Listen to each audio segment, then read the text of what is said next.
მოგესალმებით, პატრიციული მეგობრებო. დღეს ჩვენი მორიგი გადაცემა ეს უკვე 24 და დღეს ჩვენი თემა არის ბიზნესის პრობლემები. თქვენ წინას გადაცემა თუ გიყურებიათ და თუ გინახავთ, გემახსოვრებათ რომ ახსნილი მაქვს რამდენი პრობლემა აქვს ბიზნეს, მოკლედ, მაგრამ მაინც ნათქვამი მაქვს. შეიძლება ამის კიდე არაერთხელ ჩამოთვლა და არაერთხელ თქვა და ალბათ ზედმეტი არასოდეს არ იქნება, მაგრამ განსაკუთრებით მნიშვნელოვანია ისეთი პრობლემები, რომლებიც იქნება ხელოვნურად ბიუროკრატიის ან სახელმწიფოს მხრიდან. ასეთ პრობლემებზე საუბარი არის აუცილებელი, იმისთვის რომ საზოგადოებამ რაც შეიძლება უკეთესად გაიგოს თუ რა პრობლემებია ეს და ამასთან ერთად ძალიან მნიშვნელოვანია საზოგადოებამ ისიც გაიგოს, რომ საბოლოოდ ეს პრობლემები ეხება არა მხოლოდ იმ კონკრეტულ ბიზნესს, რომელსაც პრობლემები შეუქმნა ეს ბიუროკრატებმა, არამედ თითოეულ იმ მომხმარებელს, რომელიც ამ ბიზნესის პროდუქტით სარგებლობს. თუ კომპანიას გაუძვირდება და გაურთულდება ცხოვრება, თქვენ უნდა გესმოდეთ, რომ საბოლოო ჯამში ეს აისახება მისი პროდუქტის ან ხარისხში, ან ფასში, რომელიც გადახდაც მერე ჩვენ როგორც მომხმარებლებს მოგვიწევთ. დღეს ამ საკითხზე და მსგავს თემებზე სასაუბროდ მოვიწვიე გაზის მომწოდებელი ერთ-ერთი კომპანიის ხელმძღვანელი პირი, ბატონი კახა ბროკიშვილი. მოგესალმებით, ბატონო კახა. გამარჯობათ. ბატონო კახა, წარმოგიდგინეთ თქვენი კომპანია, მოკლედ გითხარით, რას წარმოადგენს, როგორ საქმიანობთ, როდის დაიწყეთ და რა პრობლემები გაქვთ, მაგაზე მერე გადავალთ ნელ-ნელა. მოგესალმებით. სააქციო საზოგადოება ენერგოკავშირი შეიქმნა 23 წლის უკან. მისი მიზანი იყო გლდანის რაიონის ნაწილის და მთლიანი მუხიანის გაზიფიცირება. ასე ვთქვათ, გახსოვთ ის პერიოდი, როდესაც 2003 წელია ქვეყანა გაჩანაგებული, გაღატაკებული, გაუბედურებული და ძალიან აქტუალური იყო ეს პრობლემა მოსახლეობის მაგ ნაწილისთვის. მით უმეტეს რომ იმ პერიოდში გაზის სფერო საკმაოდ პრობლემური იყო, კორუფციით დატვირთული და შესაბამისად, ასე ვთქვათ, მომინდომეთ ჩვენ აი ამ სფეროში რაღაც ორიგინალური შექმნა. საინტერესოა. თქვენ მაშინ არსებული ბაზა გამოიყენეთ, რაც იყო საბჭოთა დროიდან შემორჩენილი. არ არსებობდა არაფერი, გლდანში და მუხიანში საერთოდ ერთი მილიც არ არსებობდა. კომუნისტების დროს იყო იდეა ესეთი, რომ ეს უნდა ყოფილიყო მთლიანად ელექტროფიცირებული და მართლაც ესე იყო და ასე ვთქვათ, სუფთა უბნები უნდა ყოფილიყო, მაგრამ მოგახსენებთ, ელექტროენერგია ძვირი პროდუქტია, ბევრად უნდა ვინებრივი გაზი.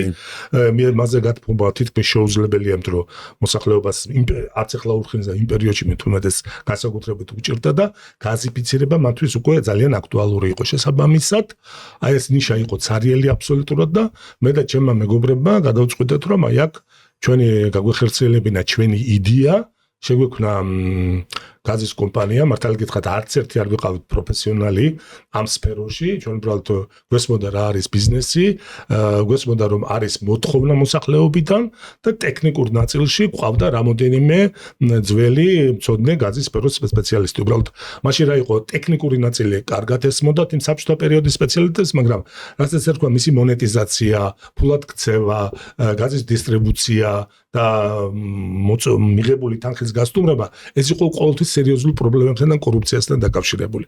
ამიტომ ეს პრობლემის გადაწყვეტა უკვე ჩვენ მოგვიწია ხშირად ინტუიტიურად, ხშირად ალალბედზე, მაგრამ საბოლოოდ მაინც გავედით ფონდს და შევქმნით სააქციო საზოგადოება ენერგოკავშირი, რომელსაც დღეს ყავს 20,000-ზე მეტი აბონენტი უკვე. იგი არის, ასე ვთქვათ, დიდ კომპანიებს შორის ყველაზე პატარა, სოკარის და თბილისი ენერჯი შემდგომ, მაგრამ პატარა კომპანიებს შორის ყველაზე გაზი ახლა ცალკე კომპანიაა, დიღომი გაზი. შეფასე დიდი დიღომი ცალკე არის, მას ყავს თუ არ ვთქვი 10,000 აბონენტი, იყო ვარკეთილ აირი 17,000 აბონენტი ყავდა მას, მაგრამ იგი იყიდა თბილისი ენერჯი 1 წლის უკან და ჩვენ ვართ თბილისში კიდევ, რომელსაც 21,000 აბონენტი ყავს დღეს. ხო, ანუ რა გამოდის, ესე იგი თქვენ მთლიანად უზრუნველყავით მთელი ეს დასახლება, გაზგაყვანილობა გააკეთეთ თქვენ. ეხლა როგორ ხდებოდა, მაშინ მოგეხსენებათ, გაზი ერთი პერიოდი საერთოდ გაწყდა თბილისში და დაიწყეს მისი აღდგენა არსებულ ტერიტორიებზე, თქვა და სადაც კომუნისტების დროს იყო ეს გაზი გაყვანილი. შესაბამისად მოსახლეობა იყრიდა რაღაც თანხას და ამ თანხით საფასურად ხდებოდა რეაბილიტაცია იმ არსებული მაგისტრალების, ახალი მრეწველების დაყენება და ასე შემდგომ. აქ საერთოდ არაფერი არ არსებობდა გაზის მეურნეობის, ერთი მილიც კი არ იყო დარჭობილი და მთლიანად თელი სისტემა, პირველად ინვესტიცია რა თქმა უნდა მოვიზიდეთ ინვესტორები და ჩადებული იქნა მათი მხრიდან და შემდგომ უკვე დაიწყო მოსახლეობის თანამონაწილეობა, მაგრამ მოსახლეობა არა მარტო ამ თანხაში ახდენდა საკუთარი სახლის გაზიფიცირებას, ამავე დროს ის ხდებოდა წვრილი აქციონერიც ჩვენი კომპანიის. ანუ მაშინ მახსოვს 315 ლარს იხდიდა ერთ თითო ოჯახი და სანაცვლოდ იხდებოდა გარდა იმისა, რომ გაზიფიცირება ხდებოდა მისი სახლის, ამავე დროს იზრდებოდა 315 აქციასაც. ან ნომინალი იყო 1 ლარი. ხო, 1 ლარი, ერთი ის ღირებულება, ერთი აქციის მეურნეობა, 1 ლარი.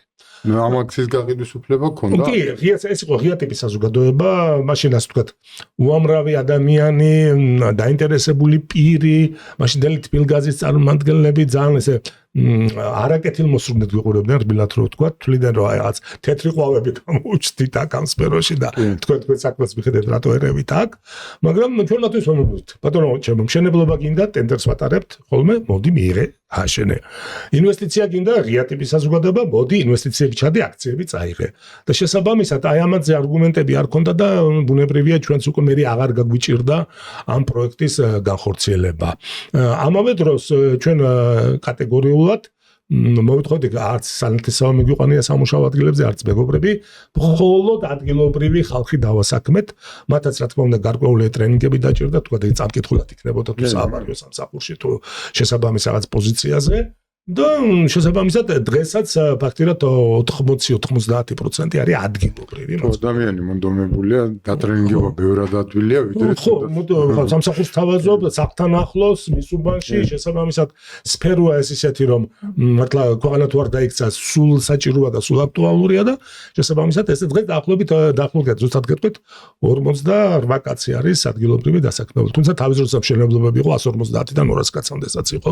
დღეს უკვე მშენებლობა მინიმიზირებულია და ძირითადად ნუ უკვე აწყობილია. აწყობილია გაზის დისტრიბუცია. რამდენი კაცია დასაქმებული? 48 კაცი, აი საბეთო ყუროს გარდა, ვინც საბჭოს წევრები დასაქმებულებად არის.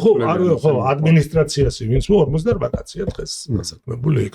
თუმცა როცა ხანდახან არის რომ ახალი корпуსები შენდება, მშენებლობა მოიტანა, დამატებით ხანდახან შემდგებლები მოგყობს და 7-8 კაცით გაიზარდო შეიძლება შევანტყელო მე ისე თქვენ იმაში აკავთ თუ გარე არიან ახლა მაგალითად რამოდენიმე კაცი ჩვენთან მუშაობდა, მაგრამ მათ მე ამჯობინეს თქვა ცალკე და იმიტომ საქმეებს ისედაც ჩაულობდნენ და ხელფასზე მუშაობას ერთჩინად ისე ყოფილიყვნენ, მაგრამ როდესაც ახალი корпуსები მოდიან და მშენებლობა არის, ანაზღაურება აკარგებდა და ამ დროს მოგვემატებიან ხოლმე, მაგრამ ისევ წავლენ თავიანთი გზაზე, მაგრამ საავარიო ყოველთვის არის აქ და მუშაობს.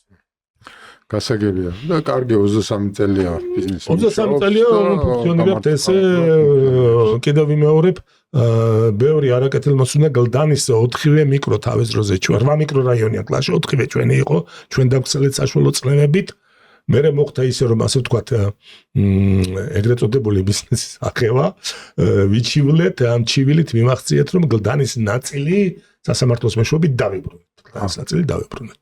ეს ახევის ეს ახევისი არა თუ ამოჭრა კაცო. ბწყალებში სვამ უბრალოდ ესეთი ტერმინია ჩემთვისაც უცდიათ ახევა და ცდილობენ და ასე რომ ეგ ტერმინი ალბათ ყველაზე ზუსტად შეესაბამება. უხეში ტერმინია, მაგრამ ადეკვატური. ხო, ზუსტად ადეკვატურია, როდესაც ვითომ კანონიერად სინამდვილეში კანონის სხვაგვარი ინტერპრეტაციით თუ შემოbrunებით ცდილობენ რომ წაიღონ ის რაც შენ წლების განმავლობაში გიკეთები. ეს რომელი პერიოდი იყო მაგ როდესაც ეგ იყო ქართულ ოცნებამდე სხვადასხვა. მაგრამ ჩვენ სასამართლოში მაშინვე შევიტანეთ საქმე და ნუ უკვე აქეთ ოცნების პერიოდში მოხდა რომ როგორ მოხდა იცით მე ყაზახები შემოვიდნენ ისინი ჩაითვალნენ კეთილსინდისიერად მყიდველებად და რაღაც ნაწილი არ ჩაითვალა და ის ნაწილი დავიბრუნეთ ჩვენთვის. დანაშაულის კომპენსაცია უნდა მოხდარიყო. ისინი აღარ იქნებოდნენ. ხო, აღარ იქნებოდნენ შესაბამისად უკვე დავანებეთ თავი უკვე აზრი აღარ ქონდა დავის გაგრძელებაზე სამწუხაროდ. 17,000 აბონენტი მაინც ცოტა არ არის. 21,000. ცოტა არ არის. არა, ცოტა არ არის ამ წლის ბოლოს იმ წლის და ეცღაც 23-მდე გავალთ უკვე, იმიტომ რომ ბევრი კორპუსები ახალი მშენებლობა ემატება. თავისთავად. როგორ არის ახლა გლდანში არჩევის საშუალება აქვს? როგორც რეგულირების სფეროა მოგეხსენებათ ეს რეგულირების სფეროა და შესაბამისად იმ ტერიტორიაზე სადაც მუხიანში და გლდანის იმ ნაწილში სადაც ჩვენ ვართ სხვას ეკრძალება გაზის გაყიდვაც მშენებლობაც და ასე ანუ რეალურად მონოპოლისტი ხარ ოღონდ სემეკი არეგულირებს ამ გაზის ფასადს მშენებლობის ფასადს არეგულირებს სემეკი ძალიან საინტერესო მაგ ბიზნესი ჩემთვის ყოველთვის უცხო იყო და ასე ვთქვათ. ხო არა, შესაბამისად კიდევ ვიმეორებ მაგალითად ჩემი კაცრი მოსაზრებები მაქვს მე საერთოდ მარეგულირებელს გავაქმებდი უბრალოდ ამაც გადავიტანდი ენერგეტიკის სამინისტროში და იქიდან რაღაც რეგულაცია მაინც შეიძლება ყოფილიყო რაღაცა ფორმიდას ევროპაში წესია სხვათა შორის ამდენადაც მე ვიცი.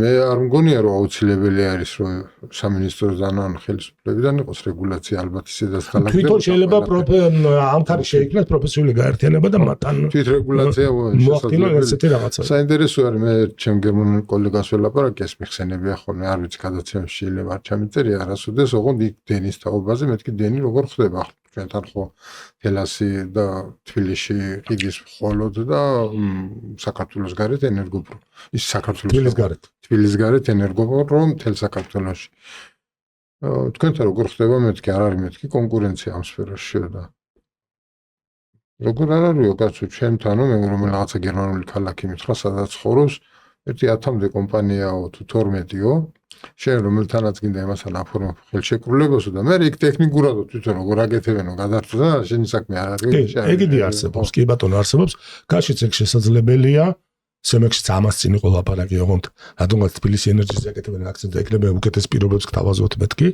ქონება შენია თქვა ის მრიცხველები მაგისტრალები ედგარები და ასე შემდგომ მაგრამ როგორც მობილურ ტელეფონზე ირჩევ შენ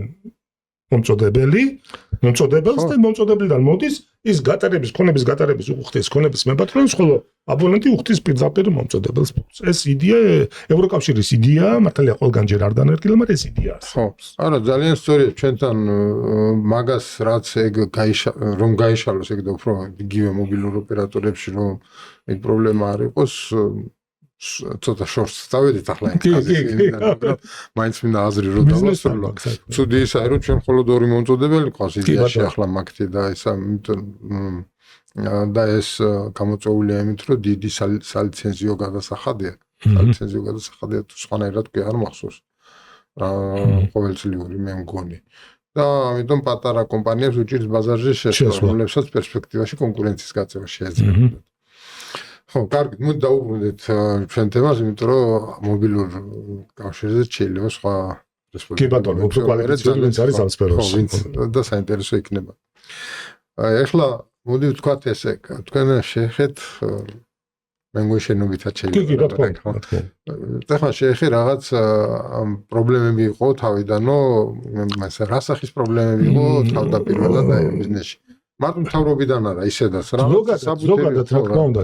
ნუ ხა თავიდან 2003 წელია, ამ დროს ჯერ კიდე შუქი არსად არ არის. შუქი არ არის, გაზიც არის, როგორ არის იცით? ქვეყანა არის შამფეში. და ნუ პრობლემა რა თქმა უნდა უამრავი იყო იქ ფინანსების საკითხიც, თან მოსახლეობაც უნდობლად გიყურებდა ვინ ხარ, რა ხარ, მათი დარწმუნება. ჩვენ საოცარი პირველი ამხანაგობები გახსოვთ ალბათ ნაციონალური მოძრაობის დროს დაიწყო გაკეთება ამხანაგობების ბინათ მესაკუთრებად, მაგრამ სანამ ისინი დაიწყდნენ პირველი ამხანაგობები ლაშტო მუხლეში გავაკეთეთ ჩვენ. ერთობლივი საქმიანობის მიზნით. ზურა იყო ჭიაბერაშვილი, მაშულს ქალაქის მერი და გამგებელმა კითხეს ამხანაგობები როგორ კეთდებოდა, მიდიო კითხე ბიჭებს და კითხი ანუ გასწავლია ამხანაგობები როგორ კეთდება. ჩვენ გავაკეთეთ ესე ამხანაგობები და იმ ამხანაგობებმა დაიწყეს თანხების აკუმულირება ბანკის ანგარიშზე. შესაბამისად თვითონ ეკონტროლებინა თავიანთი ფული და შიში არ ქონდათ რომ გახსოვთ მაშინ ბანკები გარბოდნენ ფული მიქონდათ და საინვესტიციო კომპანიამ გადაყენა მოსახლეობა აი ეს შიშები რო არ ქონოდათ ეს მოვიფიქრეთ ამ გზით და შესაბამისად ამ ფულით ვაკეთებდით მე მშენებლობებს ვატარებდით მოსახლეობასთან შედიოდა გაზი და ამათაც ხდებოდნენ ისე საწყის კაპიტალი ქონდათ რამე თუ კი რა თქმა უნდა წვრილი სადაც თავიდან მაგისტრალი იყო დაახლოებით 3 კილომეტრის გამოსაყვანი მოსახლეობამდე და სანამ ამას არ გააკეთებდი არავინ არ გიჯერებდა რა თქმა უნდა ძალიან დომა უწვედეს პერიოდში ხო გახსოვდა რა ფაქტობრივად საქართველოს ერთ ნახევარი გადააგდებული ყავდა საინვესტიციო კორპორაციებს ბანკებს და ასე შემდგომ რა კი ძიმე და ამიტომ ეს დობა არის ამიტომ ეს გამოსავალიც ესე მოვიფიქრეთ რომ ამ ხანაგობებმა თვითონ მოახდენ დაკუმულირება თქვენი თანხების და როცა თქვენ კორპუსთან მოვალთ მე დაიწყეთ ის ხარჯვა შესაბამისი მიმართულებით. თან რა იყო, ასე ვთქვათ, მაშინ ხო ახსენე კორუფცია. მშენებლობებიც როგორ ხდებოდა, ესე იგი, მოსახლეობიდან კრებდნენ ფულს და ამას ატარებდნენ თითქოს მოსახლეობამ იყიდა მასალა, მთლიანად მოსახლეობამში იყიდა მასალა და შემდგომლის ხელფას ატარებდნენ. დანარჩენი ფული ხდებოდა ფაქტობრივად დაუბეგრავენ. ჩვენ აი ეს გამოვრიცხეთ, ჩვენ პირდაპირ ანგარიშზე ვითხოვდით ფულის ჩარიცხვის, ხელზე ფულის აღება გამორიცხული იყო. შესაბამისად, ასე ვთქვათ, ისევ ჟარგონს ვიყოლი, გავაправეთ ეს ბიზნესი ამ მიმართულებით და ბიუჯეტისთვის გასაღები იყო, რა თანხა შემოდიოდა, იქიდან რამდენი მიდიოდა დაღეგაზე, რამდენი საშემოსავლოზე და ასე სხვა ტიპის გადასახადებზე, რაც მაშინ იყო დაწესებული. შესაბამისად, უკვე იმის მერე უკვე ვთქვათ, აი ეს რო გავაკეთეთ, ზუსტად კონკურენტები მერე შეგვეშვნენ საერთოდ დაგვანების თავი რომ მიხვდნენ აქ. ზრთული ლაბირინთები იყო მათთვის, ეს არაკორუფციული ხერხებით რაღაცის კეთება მათთვის არ იცოდნენ ეს როგორ ეკეთებინა და მეტყვენ აი ჩამოგშორდნენ მთლიანად. მაგრამ შემდგომ პერიოდში ასე ვთქვათ ნუ ხო სანამ შემდგომ პერიოდი იყო თავიდან ნებართვა არ დაგჭირდა კი როგორ არის ჩვენ ნებართვა მაშინ მოვახერხეთ დავარწმუნეთ ენერგეტიკის სამინისტროთ თვითონ თბილგაზიც სემეკიც მართალი გითხრათ დაგჭირდა ამ ხრივ მეგობრების ჩარევაც რომ კარგ საქმეს ვაკეთებთ და მოგეხსენება და შევარდნაძის პერიოდი იყო და კარგ საქმეს ვაკეთებ და აი ეს მინდა და თქვენ წარმოიდგინეთ შევარდნაძის ხარდაჭერა ქონდა ოფიციალურად ხელმოწერილი. ეს ერთ ჩვენმა პარტნიორმა მოახერხა, ასე ვთქვათ, მაშინ კულუარულად. და სამალე ახლა ნახება მეოთხე საუკუნე გავიდა. ხო რაღა. მაგრამ მართლა კარგი იდეა იყო და მართლა კარგად გამოვიდა დასაქმდა უამრავი ადამიანი და ადამიანებმა მიიღეს ბუნებრივი აიო ოჯახში. სახელმწიფო კიდე ყველა გადასახადი მიიღო ის, რაც მას კანონით ერგებოდა. კარგი, გავაგრძელოთ მე რა ხდება. მე შემდგომში ასე ვთქვათ, კიდე ვიმავრე რაღაც თეთრ ყვავებით გვიყურებდნენ გარკვეული პერიოდი, მაგრამ მე შეეგვენდო თბილისში ჩვენს გარდა არსებობდა კიდევ დიდი ღომის შეფესე, ჩვენამდე არსებობდა ეს სხვადასხვის, შეიქმნილი იყო ვარკეთი ლაირი და ჩვენი არსებობს კიდევ ერთი პატარა კომპანია ყამარგაზია, რომელიც აგარაკებზეა რამოდენიმე 1000 კაცი ყა 3-4 ცალკე არის ის წყლად მუშაობს მისთვის. ხოლო დანარჩენები ცოტა აი სულები ეს შეეგვენ ყველა ამის არსებობას, რომ ეს შეუძლია ბუნებრივად არსებობს და სხვადასხვა ევროპის დიდ ქალაქებში არის ესე შემთხვევა, რომ ერთ უბანში სხვა კომპანია ოპერატორი, მეორე უბანში სხვა კომპანია ოპერატორი არ არის საბჭოური თუ ერთი რაღაცა მონსტრი იყოს მოდებული მთელს იმასე ქალაქზე და იმის გარდა არაფერი არ ფუნქციონირებდეს. მაგრამ ახლა მე შემდგომში გინდა არ გინდა ეს არაჯანსაღი ლობისტური საქმიანობა მაინც თავისაშუალება ხა მარტივად ვიტყვი დასამალი რა არის 3 წლის უკან თბილისი ენერჯის ეპატია 98 მილიონი ლარი ბიუჯეტის გადასახადი. სხვადასხვა ტიპის გადასახადები. ხო? ჩვენ ერთ ლარსაც არავინ არ გვაპატიებს და არც უნდა გვაპატიებოს, ხო გადასახადია უნდა გადავიხატოთ, მაგრამ ეს ხო არაკონკურენტული გარემოა უკვე. ხო? შესაბამისად, მას უკვე მეტი რესურსი უჩნდება, თქვათ მოდერნიზაციისთვის, განვითარებისთვის, შენი თქვათ, შენთან პაექრობისთვის და ასე შემდგომ. შენ ნებისმიერ ნორმალურ კომპანიას მაგ სტიმულს უჩენს, რომ აღარ იყოს ისე გამართული ფინანსურად, როგორც ხო, ნუ აღარ პრეცედენტი იქნება, პრეცედენტი შენი კონკურენტი თუ სარგებლობს რაღაც შეღავათით, მაშინ შენზე წინ არის უკვე ეს, ხო? მაგრამ მაინც ვერ აღმოჩნდა წინ. თან ახლა ბოლო წლის ამბავეც თუნდაც გაზ ყავს თავის მომწოდებელი, სუკარია ძირითადად მოიხსენება და ჩვენ მათ გამანაწილებლები, ანუ ვინც დისტრიბუციას ვახდენთ ამ გაზის. თბილისი ენერჯის 9 თეთრით უფრო იაფად აწვდიან გაზს, ვინმე ჩვენ. ანუ 9 თეთრი ეს რამდენი ისახნაგური? 57 თეთრია. ჩვენ თქვათ უნდა გადაუხადოთ მომწოდებელს 47 თეთრი და 10 თეთრი გვაქვს დღეგის გარეშე საოპერაციო ხარჯებისთვის. ანუ 10 თეთრიანი მარჟა და თბილისი ენერჯის აქვს 19 თეთრიანი მარჟა.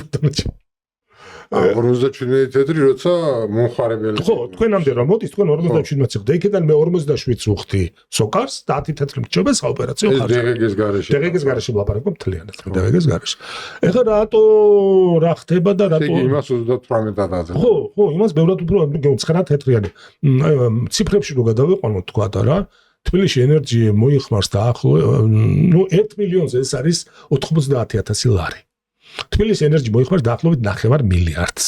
გადაიყვანეთ ახლა ციფრებში, მას რამდენად უფრო მეტი რესურსი აქვს ფინანსური. ესეც ხო არაკონკურენტული გარემოსთვის იქნება და პრობლემას თუმცა ამაზე მე წერილის მიწერას ვაპირებ სემეკისთვის და შესაბამისად და შეიძლება სასამართლოში წავალ დაუცილებლად ამას ესე უბრალოდ ამაგავთ შანსი რომ მოიგებს ამბობს.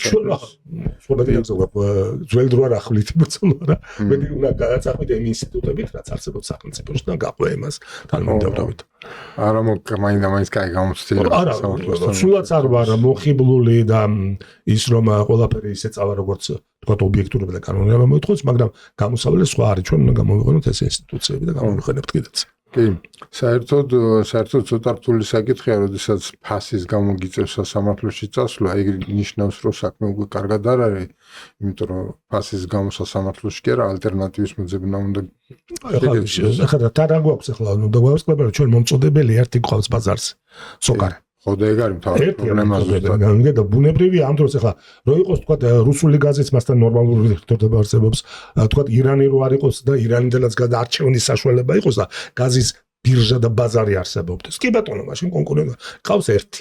ხო, ზუსტად ეგ არის მთავარი პრობლემა. ერთი ქვეყნის ერთი გაზია, ერთი მიმღები გაზის კორპორაცია, ან მილები რომელიც აღწევს და ამ დროს მუხიანელს აქვს უფრო მუხიანელს ვაწვდით უფრო 9 თეთრით ძვირად მუხიანის თქვა ვინც ხოვდეს ვინაც საბუთალონს ან დიდუბანს ხო ან დიდუბანს ერთი ქალაქის მოქალაქეები ვართ ყველა ქალაქში ცხოვრობთ ყველა რატო კითხვა მაქვს როცა არსებობს მარეგულირებელი მაშინ რას არეგულირებს ის გამოკლებით მარეგულირებელს აქვს რამე ისა მიღებული მაგაზე დადგენილების საერთო ასე ჩვენ როდესაც მივმართეთ სიტყვიერად ვიკითხეთ რომ რატო მეთქი ეს რატო მოხდა ეს მithros ჩვენ არაფერ შუაში არ ვართ ეს ხელისუფლებიდან საიდან ხელისუფლება სოკარი ხო არ არის ხელისუფლება ამიტომ მე ვაპირებ ოფიციალური წერილით მიმართო და პასუხი მივიღო ეს დიდი ხანია რაც ეგრეა ამ წელიწადში წელიწადში არა საინტერესოა ვიღაცამ რაღაც საქმე ჩააწყვეტ ნუ არ ვიცი ხა რა გააკეთა ის კი ვიცი რომ უსამართლობაა ესა და ეს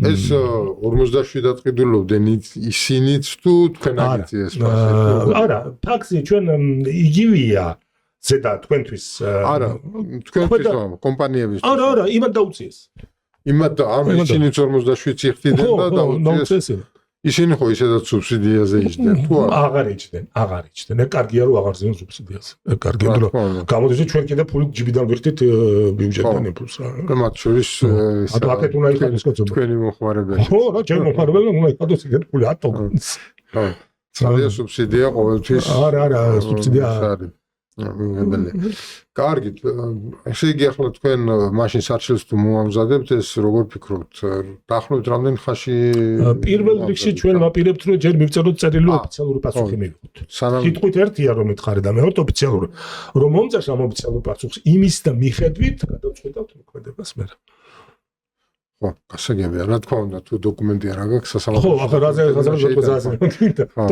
არა, იდეაში ზებერადად თქვენ ითვლება დოკუმენტი დადასტურებული იქნებ, მაგრამ შეიძლება თქვას მასე არ მithქვა. იქნებ გონს მოვიდეს და რაღაც კონსტრუქციული იყოს უფრო და როგორც ოფიციალურ კონტექსტში გადავიდეთ. მაგალითად, თქვენთვის ყველაზე კაი გამოსავალია თუ ოფიციალურ წერილს რომ მოთხოვ გონს მოვა.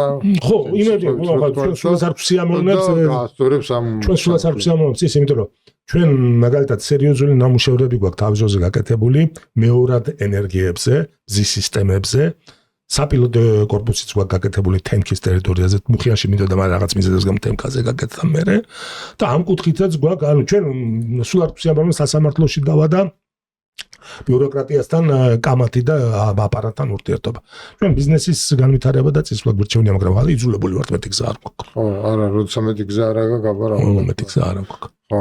მაგრამ თუ ისინი გონს მოვლენ და ფას გაასწორებენ, გაგიწევენ, ნუ მარტივი კითხვაა, ერთი და იგივე აზერბაიჯანული გაზი, ერთი და იგივე გაზის კორპორაციაში მოწოდებული სახელმწიფო კორპორაციაში მუხიანელისთვის და გლდანელისთვის და დიდუბელისთვის და საბურთალოსთვის რატო არის სხვადასხვა? იქნება, იმიტომ რომ ის საბითო მოყიდველია მეც ყიდულობს. მაშინ შედათ ხარ მარეგულირებელი. შენვადრო ხარ რა? იდეა მაშინ კონკურენცია უნდა იყოს. მე მითო ვახსენე რომ 3 წლის უკან 98 მილიონი აპატიეს. მარჟა ამ ხელმაზე გაუზარდეს და ეს უკვე მარეგულირებელი თუ არსებობს, იმიტომ რომ ეს არეგულიროს ზუსტად და კონკურენტული გარემო იყოს თანაბარი და ობიექტური. ნახოთ რა მოვა იმ. აი ნახოთ რა მეც ვაჭერ. როდესაც გექნებათ ისა ჩვენ შეგვიძლია კიდე მოვატყუოთ. კი ბატონო, დიდისია მომდა, დიდისია ვისაუბრე. გავაგრძელოთ ეს თემა, იმიტომ რომ მსგავს პრობლემებზე და მსგავს დოკუმენტების საჯაროდ გამოტანაზე არის დამოკიდებული ის თუ როგორი მიდგომა იქნება საზოგადოებაში ამ საკითხების მიმართ. თქვენ მე თქვენს რო ვამბობ ამ შემთხვევაში გულისხმობ კომპანიას. ჩვენ შენობით შეგვიძლია საუბარი. კახას მიმართა შენობით რა თქმა უნდა. პრობლემები გქონდათ სააკაშვილის დროსაც. ხან ახსენე. კიდევ უნდა ვიყო ობიექტური. იყო მხარდამჭერა სერიოზულიც. ეს კომპანია, იმიტომ რომ ეს შევარდნაძის დროს დავიწყეთ, მაგრამ მე ხო მოვიდა ნაცების მთავრობა. ზურა ჭიაბერაშვილი მერი იყო და თვითონ მოვიდა, იმიტომ რომ იდეა რო გაიგო ძალიან მოეწონა მას, რას ვაპირებდით და მხარდაჭერა იყო შე, მაგრამ მე პერიოდში მოხდა რომ შემოვიდნენ შუაზიელები, ყაზახები. ყაზბუნაი გაზი შვილობილი კომპანია იყო თბილისი ენერჯიში და მობილაპარაკეთ რომ არენდას გადაიხდი და ეს გლდანის იმ ტერიტორიაზე სადაც ჩვენ მეყავით. მუხია ჩვენ მივხედავთ. იხდიდა ეს ამ არენდას, მაგრამ მე მოხდა რაღაც გაუგებრობა, არ ვიცი რა მოხდა. ეს ხალხი გაუშვეს იქიდან და შევიდა დროებითი მართველი. მაშინდელ თბილისი გაზის ტერიტორიას. აი იმ დროებით მართველის დროს დაიწყო უკვე პრობლემები ეკონომიკთან დაკავშირებით. ჩვენ მოვთხოვთ რომ შევალდათ და ჩვენ თვითონ მივხედავთ. მათ პირიქით მოითხოვეს რომ საშუალო წლებები გადმოგვეცით, რომელიც უკვე დარეგისტრირებული ჰქონდა, გადმოგვეცით რა იგი ახლა მოგვეცითო და დანარჩენთან ჩვენ წავედით ვერ სასამართლოში. დავიწყეთ უკვე ვერ სასამართლოდაო. თქვენ ახლა 2003 წელს დაფუძნდა ეგ კომპანია 2003 წლის 24 ოქტომბერს. ზუსტად ვახსენს. ზუსტად ერთი კვირა თუ ორი კვირა. მანამდე თუმცა ერთი წელი მიმდინარეობდა მოსამზადებელი სამუშაოები, იყო ესეთი არასამთავრობო ორგანიზაცია მეწარმეთა ქრისტიანული კავშირი. გერმანიაშიც ანალოგიური ორგანიზაციები არსებობს. ამ მეწარმეთა ერთი წელი მოამზადა ყველაფერი ეს საკითხები და შესაბამისად უკვე ერთი წლის მერე უკვე შეიქმნა გარემო რომ დაგვეფუძნებინა კომპანია. მანამდე მეწარმეთა ქრისტიანული კავშირი ამზადებდა მთელ ამ ნებართვებს, პროცედურებს, შეთანხმებებს და ასე ვთქვათ სტრუქტურულ და სისტემურად ჩამოყალიბებას. და გაზის პირველი აბონენტი როდის გაჩნდა? ანუ პირველად როდის მიიღო ადამიანს? პირველად აბონენტი გაჩნდა მარტის 2005 წლის მარტის დასაწყისი იყო პირველი აბონენტი, როცა პირველი მიკრორაიონის მერვე კორპუსში. გასაგები, მაგ დროს რომ ხარდაჭერა არ ყოფილიყო რაღაცნაირი, ალბათ ადვილად განადგურებდა ეს. მაშინდელი ქალაქის მერი ზურაბ ჭიაბერაშვილი იდეა რომ გავაცანით მას, ხარი დაუჭირა და თვითონ მოვიდა გაზის ანთებაზეც და თვითონ ანთებელია და ყველა ხარდაჭერა იყო. უბრალოდ მერე ეს ყაზახების მერე როცა სახელმწიფომა გაკუთრების სახელმწიფო მმართველი შევიდა, აი მერე წამოვიდა პრობლემები. და იქ შიგნით რა ხდებოდა, ну, პრინციპში დაახლოებით წარმომიდგენია რაზეც იყო შიგნით აგადაკა, მაგრამ იდეაში თუ რამე იხსნებოდა სააკაშვილის ხელისუფლების დროს, ყველაში ცდილობდნენ თავის წარმოჩენას როგორც თანამონაწილეს. მე მახსოვს მიშა სააკაშვილი ერთ იგივე ქარხანას რამდენჯერმე ხოლმე რათა შეიძლება ესეთი მე ობიექტური ვარ ვიცი ბიზნესი საერთოდ ესეც უნდა იქცეოდა როცა ვიღაცა კარგს ამბობს უნდა თქვა კარგი როცა ვიღაცა ამბობს ცუდს თქვა ცუდი და ეგ ნორმალური ქცევა ხო ნორმალურად გაცვაშებს საერთოდ ზოგადად ყოველთვის ეგრე უნდა გააკეთო მე როცა შენ დაუშვებ შეცდომას უნდა თქვა დაუშვი შეცდომა გინდა წინა ხელისუფლების გინდა ამ ხელისუფლების თუ კაი სიზამერავებს ვიტყვი მასაც და თუნდაც ვიტყვი და დანარჩენი ახლა თუ მეშლება კიდე მაგერ რაღაცა უნდა არაფერი შემდეგ ესე მოხდა რომ ეს პროექტი რო გაკეთდა იმდენად საინტერესო აღმოჩნდა რომ არა კორუფციული ესეთი იმითი თუ გახსოვთ რუსებმა აფეთქეს ვლადიკავკაზში მაგისტრალი ჩვენგან მომავალ გაზის გარეშე დავრჩა მთელი საქართველო. მაშინ გაზი, დენი და ყველაფერი ერთად გაიქიშა და მე მოხდა აზერბაიჯანიდან მოწოდება და ნელ-ნელა დაიწყეთ გარეშე ჩართვა და მე იყო 2006 წელი. 6 წელი იყო და გიგი იყო უგულავა მაშინ მერი და მოვიდა ნახა ყველაფერი როგორ კეთდებოდა მკითხა ერთი ამიხსენიო ბევრს როგორ გააკეთეთ ეს კომპანია რა გააკეთეთო და მეუთხარი ეს და მოდიო მერიაში მე არ ვიცნობდი მაშინ გიგის მერიაში შევხვდი და მე და ჩემი ერთი ორი მარტინი ავედით მორდღე შევხვდი და ბიჭო მე ხო სამეგრელოში ვიყავიო გუბერნატორი და იქ არის სამეგრელოში ბარში გასაკეთებელი ანუ აბაშა ზუგდიდი სენაკი და ხობი აქო და ვერ დაადგეს თავიო ფულსაც რამდენი ვერ და იქნებ დაგედგა თავიო და მართლა ხა 2-3 მილიონს რო ითხოვდნენ ამის მაგისტრალების აღდგენაში 1.250.000-ში ზუგდიდში, ხობში, სენაკში და აბაშაში ჩვენ დავაღწევთ ვთქვათ საოკუპაციო ხაზთან ჩვენ ეს აღდგენის სამუშაოები გააკეთეთ. კი, აღდგენდა სენაკის კომპანიის მაშინ მიშა ჩამოვიდა სააკაშვილის სენაკში და სენაკში პირველი გაზი მანაანთო სენაკში ასე ვთქვათ შევქმნით კიდეც კომპანია მე. შემდგომ უკვე მე სოკარი შემოვიდა დანარჩენი ინვესტიციები უკვე სოკარმა ჩადო და სოკარმა დაიწყო ეკავრობის განვითარება. ახლა გაუქვთ რამე არაფერი მე ის ჩვენ ახლა აქედან ვეღარ იმას ვქენი და იქ ჩვენ წილად იყო გავყიდეთ და უკვე შესაბამისად ახლა ის კერძოა ის კომპანია ისე ვიქა კი სენაკი სენარა გასკო გაზის სადისტრიბუციო კომპანია გასკო პლუს ესე ქვია სენაკი გასკო ესე ქვია ახლაც იქ ებოდა ყოჟო ჩვენ შევძელით რომ ეს საოკუპაციო ხაზთან შევქმნით რომ ეს ბარის სამეგრელოში თლიანად გაზიფიცირება. ანუ ჩვენთან იდეაში გამოდის რომ ამ დისტრიბუციაში რამდენიმე ალტერნატიული კომპანია არსებობს, უბრალოდ ტერიტორიული დაყოფაა და კონკურენცია. კი, ბუნებრივი მონოპოლისტები არიან ტერიტორიაზე ისინი. ბუნებრივი კონკურენცია არ არის. არ არის ტერიტორიაზე არ არის. ანუ ბუნებრივი მონოპოლისტი ამ ტერმინში კიდე რას იკურსხობს? ხო, ეს აგიდე და ხო. კარგით, ამის შემდეგ რა ხდება, როდესაც ასე ვთქვათ ეს ყაზახების ამბავი არაფერი შემდეგ სასამართლო პროცესები დიდხანს გაგრძელდა და ბოლოს შევძელით რომ 12 დაახლოებით 12000-მდე აბონენტზე ჰქონდა დავა ჩვენიკა კლდანის ტერიტორიაზე ბოლოს შევძელით რომ 5000-ზე მეტი დავიბრუნეთ თითქმის ნახევარიც ვერა მაგრამ დაახლოებით და ის საშუალო წყლების მაგისტრალებში რომელიც მოთხნიკრში ჩვენი საკუთრება იყო და გადმოგვეციო რო გთხოვენ არენდა სიხდის ახლა თქვენი სერვერში მაგისტრალთმა რანაირად მოხდა რას დაიხო ჩვენ ყაზახებთან შევთანხმდით რომ გლდანის ნაწილში გააკეთე შენ მიხედე მაგრამ არენდა მიხადე და ყაზახები მართლაც მიხდნენ არენდას ამ გლდანის იმაში მაშინ გვაწყობდა კიდე სამეგრელოზეც სამუშაო იყო ისა და დროებით ყოფილიყო ეგრე და როცა ყაზახები წავიდნენ და დროებითი მმართველი შემოვიდა მან არენდა შეწყვიტა და საშუალო წლებიო ასე ვთქვათ კომპენსით ეს დროებითი მმართველი სახელმწიფოს ხო მინდო რომ გაკუტრების რეჟიმში გადავიდა მაშინ რა მოხდა არ ვიცი გაკუტრების რეჟიმში გადავიდა ყაზახები ჩვენ არ გეხებთ ჩვენ არენდას ვითხოვთ და არა ბატონო და მოგოცი შევდივართ ჩვენ მაშინ ჩვენ ტერიტორიაზე ნუ ამაზე უკვე მე დაგვიწია სასამართლო დავები ხო მაგრამ რაღაც არგუმენტი ხო უნდა ქონოდათ კაცო ის ხო გაფორმებული იყო ხელშეკრულება რომ თქვენი თემული კონტაქტი არგუმენტები არ მუშაობდნენ იმ დროს ამიტომ წავედით სასამართლოში თქვენ წარმოიდგენთ იმ სასამართლოში მართალია პროცესს თავიდან თვითონ მოსამართლეს ვერ გაერკვა ცოტა ისეთი სფეროა ხო დავეცებულად დრო დაჭირდა მოსამართლესაც მოსამართლეს კვალიფიკაცია ეს ძალიან დიდი პრობლემაა შემდეგ გადმოვიდა უკვე დავა წლები გაგზავნა ეს დავა შევთანხმდებოდით ხანდახან იქ იგივე თბილისი ენერგიის ხალხთან რომ ვიყოფთ შუაზე გლდანს და აღარ დავობთ მე მოვიდოდე და უარს იტყოდნენ თვითონ ამაზე და ეს რამდენი წელი 5 წელი გაგრძელდა თუ 6 წელი ასე ხო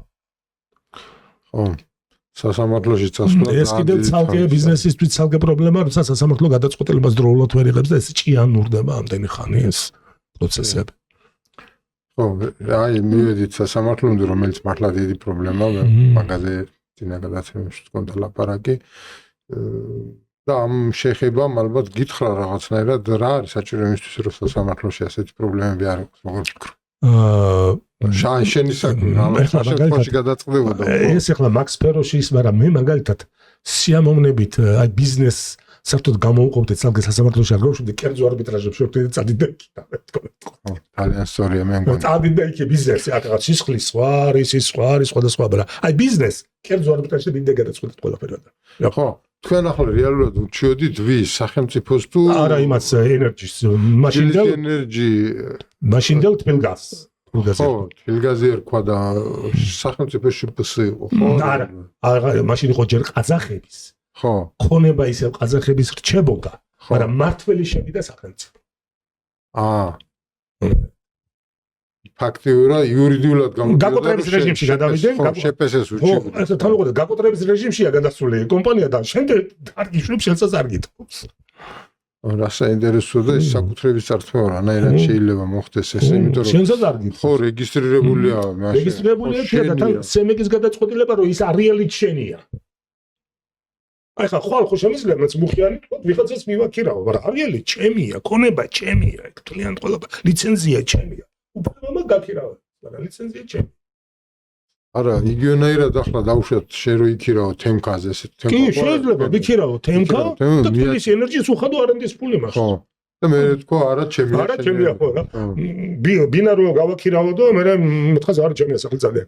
ისე იქ ძალიან ერთი პრობლემაა, კიდე მე მახსოვს რომ რაღაც ის მიიღეს ნორმა რომ გამოსახლების უფლება. ხო, თელ საწამართლო უნდა და აღმასრულებელი ჭირდება. ხო, ახლა არ ვიცი როგორ არის ეგ რეგულაცია. მეგონი ისე ვიცია, ეგ არ ვიცი, არ ვაკვალიფიცირდი მაგას, მაგრამ მე მგონი. ყოველ შემთხვევაში წარმოუდგენელი რაღაცა შესაძლებლობას არ გიბრუნებს. შესაძლებლობიდან ადამიანია. კი რა, საკუთრებას გიბრუნებს.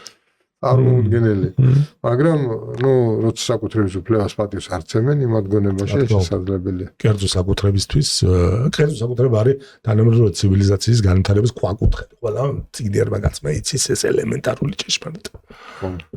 მაგრამ მად არის საერთოდ ზუსტად წინა გადაცემაში ვსაუბრობდით გიგითევზაძესთან ერთად, მად არის ფაქტების ინტერპრეტაციის საკითხი. არიან ადამიანები, რომლებიც ფაქტებს უბრალოდ ინტერპრეტაციას უკეთებენ ისე, რომ მათ წარმოდგენებს წინააღმდეგობა არ შეექმნას და ასეთი ძალიან ბევრია, ეს არის, მაგრამ არიან ადამიანები, რომლებიც ფაქტებს კი კარგად ხედავენ, რაც არის, მაგრამ გააზრებულად აკეთებენ ისეთ ინტერპრეტაციას, დაუშვათ თუნდაც იგივე საკუთრების საკითხზე, რომ შენი საკუთრება შენი აღარ იყოს და მისი გახდეს. მისი გახდეს. ბატონო. ხო, ამ შემთხვევაში ძალიან რთულია ასეთთან კამათი. ამიტომ უნდა არსებობდეს კარგი დამოუკიდებელი სასამართლო სისტემები, რომლებიც ამ დავას გადაწყვეტილებას მიიღებენ. მივედით ისეთ გადაწყვეტილებამდე, რომელიც თავისთავად ცხადია თავიდანვე. თავის დროზე ახლა ცოტა იქეთ გავდივარ ეროვნული მოძრაობიდან მომდივარ ჩვენ და მახსოვს ძალიან კარგად, როცა პროსი ასაკის და ირაკლი შენგელაიარეს რო შეელობდნენ სასამართლო სისტემაზე. რატო უნდა ამას ამდენი ფიქრი მეთქი, თუ რა უნდა კი არა ეგ. საქმე ის არის, ერთი პრობლემის გადაწყვეტის გზის ცოდნა და მეორე არის ნება. ნება. თუ ნება არ არის, არავითარი გზა არ უშველის. ამიტომ არის, მე არ ვიცი რამდენად გააზრებული ქონდათ ირაკლის და კიდევ ვინც შეელობდა მაშინ ეს საკითხი. მე არ მესმოდა, მეც არ მესმოდა. მეც არ ვიცოდი რა თუ დამნიშნულება კონდა ამას. ყოველ შემთხვევაში თუ ნება არ არის, არაფერი არ გავდა. თუ ნება არის, ცოდნა მოიპოვება, ცოდნა. კი ბატონო, ცოდნა მოიპოვება. ნება უნდა იყოს. შეიძლება არ ვიცოდი, მაგრამ მოვიკითხავ და ხო, შენ თქვენ. ხო, იგივე რა. არ ვიცოდი და მოვიკითხავ და რა გაკეთებ. მეც არ ვიცოდი ბიზნესი როგორ უნდა მეკეთებია. არც ამ გადაცემის კეთება ვიცოდი, როგორ უნდა ყოფილიყო და ნება იყოს.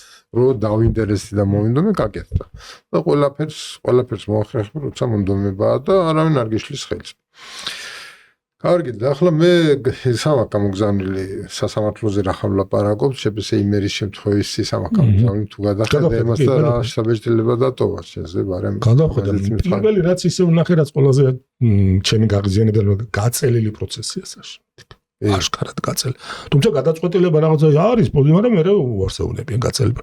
იმიტომ ვიძახი ჩემი აზრით არ ვიცი ეს ძალიან გულუბრყვილოა თუ რაღაცა ბიზნეს სასამართლო საერთოდ კერძო არბიტრაჟებში გადავითანდი თავისი ამქრები ქონოდა და იქ ემუშავა და ეგ გაერკვია თქვა ამქრის წევრი რო ხარ არა თქვა გაზის სფეროში მოდის და ორივე კვალიფიციურებლად ხო ადვილად ხდება და მტყუანის გადაწყვეტილებაც ადვილად ხდება და როცა მე ძალიან კარგად მახსოვს თვეები დაჭირდა სასამართლოს ჩვენ დავაში გარკვეული ხო და ხა ბიზნესის ყველა სფეროს თავისი სპეციფიკა აქვს და ხა მოსამართლე ხო ვერ იქნება ყველაფრის სპეციალისტი. კი. ამიტომ ჯობია ესე იყოს მეთქი, არ ვიცი, შეიძლება ძალიან გულუბრყვილო აზრია. არა, გულუბრყვილო არ არის, თუ მეც უფრო მაითკენ ვიხდები, თუმცა დავით პაპიაშვილი მყავდა სტუმრად, აუდიტორია, მან თქვა, რომ მოსამართლეების რაოდენობა არის დასამატებელი და კვალიფიკაცია მისაცემი გარკვეული მიმართულება. გარკვეული შეიძლება ისიც არ ვარ, თქვა ამ მიმართულებით. ამაზეც არის ნაფიქრი, თუმცა მე ჩემეპარება მაგამ პრობლემას უშველოს თუ სისტემური გადაწყვეტა არ მსგავსი საკითხების. კარგი, ჩვენ ასე ვთქვათ, მე მგონი ბევრ საინტერესო თემას შევეხეთ, გაზის ბიზნესს შევეხეთ. მოდი იმ პერიოდსაც შევეხოთ, რომელიც იყო მანამდე სანამ გაზის სფეროში გადახვიდოდი. მანამდე ბიზნესი არ გიცდია? როგორ არა, მე საგამომცემლო სფეროში ვიყავი, მაგრამ უფრო მაინც ასე ვთქვათ, ბავშვობიდან მე-4 კლასიდან ისტორიის სწავლა საგანი შემიყვარდა. კათედრაზე დისერტაციაც მომზადებული მქონდა, რაღაც ნაშრომებიც მაქვს რაღაცა, მაგრამ გახსოვთ 90-იანი წლები როგორ იყო და იძულებული გავხდი მამა მუშევარი, დედა მუსიკის პედაგოგი შვილები მყავდა უკვე და იძულებული გავხდი გადავრთულიყავი ბიზნესურს. თავიდან საგამომცემლო სფეროში ტრიალებდი, ვიყავი რამდენიმე გაზეთის რედაქტორი, ბოლოს ვიყავი ქართული ფეხბურთის რედაქტორი ცხონებული ნოდარ ახალგაზრდის სიცოცხლეში და ნოდარ რო გარდაიცვალა, რა თქმა უნდა, დაგვითხოვეს ის რედაქცია იქედან და მაშინ მივხვდი, რომ საკუთარი საქმე უნდა შევქმნა, ეს 98 წელი იყო. საკუთარი საქმე უნდა შევქმნა, ასე ახლა რაღაცა ავაწყო, დავალაგო, ვიღაცა სტაფი შეიცვალოს, ხელმძღვანელობა შეიცვალოს, შენ გამოგიშვებენ, ესე ყოველთვის ხო. ხო და მაშინ გადავწყვიტე, რომ მთლიანად მაშინაც შევეშვი მეცნიერებასაც, აუდიტორიასაც, კათედრაც დავტოვე, ცხონებული ფარნაოზ ლომაშვილი იყო კათედრის გამგე, ღმერთმა გაანათლოს, იმის ძალიან მადლიერი ვარ მე. და ასე ვთქვა და ამ თემაზე ფიქრი დავიწყეთ 2001 თუ 2 წელი იყო. აი მეწარმეთა კავშირი შევქმნა. აი ის ადამიანები, ვინც ერთად მოდიხართ და ვინც ერთად გააკეთეთ ეს ბიზნესი, როგორ იპოვე? იქიდან მომდიოდით ყველა, ასე ვთქვათ, ირაკლის შენგელაიას სტაფის გქება. იქიდან ეროვნული მოძრაობიდან მომდიოდით ყველა და ძირითადი და უბრალოდ თემური გოცირიძის ლანელი კაცის, აი მარიამილის საკუთრებაც არის, ინვესტორად ის დავიმატეთ, ჩვენგანაც იყო 1-2 ბიჭი, რომელიც ბიზნესში უკვე რაღაც წარმატებები ჰქონდათ უკვე. და შესაბამისად ეს ინვესტიციებით პირველი, ასე ვთქვათ, პირველი ინვესტიცია ჩავდე და მე როგორ დანარჩენი მოსახლეობის ფული იყო. და ირაკლი შენგელაია? ირაკლი ჩვენთან ერთად იყო, სამეთვალყურო საბჭოსიც ყავდა, ყველაფერი, ну, ასე ვთქვათ, ირაკლი როგორც ჩვენი საპატიო წევრი იყო, ჩვენთან გარდაცვალებამდე. ხო, ირაკლი ამ რამდენიმე წელს წინ გარდაიცვალა. მე-4 წელი არც გარდაიცვალა უკვე. გარდაცვალებამდე იყო ჩვენთან.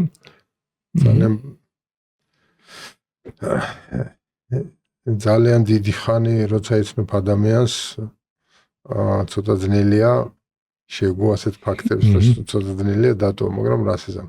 ასე არის ეს ცხოვრება მოწყობილი. კარგით, რას დაამატებდი იმას, რაც ვილაპარაკეთ. ახლა მე მგონია რომ რაღაცეები მაქვს კიდე საკითხავი, მაგრამ რაღაცნაირად მაინც ბიზნესს უკავშირდებოდა და ერთი რამეა დაამატება, ერთს ვიტყოდი, რომ არ მეგონა როცა თავის დროზე საქართველოს სახელმწიფოებრივ აღდგენაზე დავიწყეთ ლაპარაკი, მაშინ რა ვიყავით 21, 22, 23 წლის ბიჭები, ჯარიდან ახალი ჩამოსულები. მე ომები, ეს ამბები, მაგრამ არ მეგონა 60 წლის ვარ, 60 წლის ასაკში კიდე ეს პრობლემები გვექნება და ნამდვილად აღარ ვიყო. მე ვფიქრობდი, რომ 60 წელს ვიქნები და ევროპული, გაბწყინებული, დაალაგებული, დავარცხებული ქვეყანა გვექნება. მაგრამ բայց დარწმუნებული ჩემს შვილებს და შვილიშვილებს კარგი ქვეყანა. ხო, მაშინ რამ 1-2 წელიწადში ნამდვილად შეიძლება. კი, მე დარწმუნებული ვარ, რომ მაგის ნიმუში არის ბალტიისპირა ქვეყნებიც ეს შეძლეს და ჩვენ შეგვეძლო. კი ბატონო. სამწუხაროა რომ შანსები მაშინ მაგრამ მე ძალიან ოპტიმისტურად ვიყავი, მაგრამ გამოვიდა. კარგი, მაშინ რა ვიცი. დღევანდელი დღე დავამთავროთ ამით. დიდი მადლობა მოწვევისთვის და მოსმენისთვის დიდი მადლობა. თუ რამე დაგვრჩა შემდეგ გადაცემაში. კი ბატონო, მადლობა. მადლობა ყურადღებისთვის.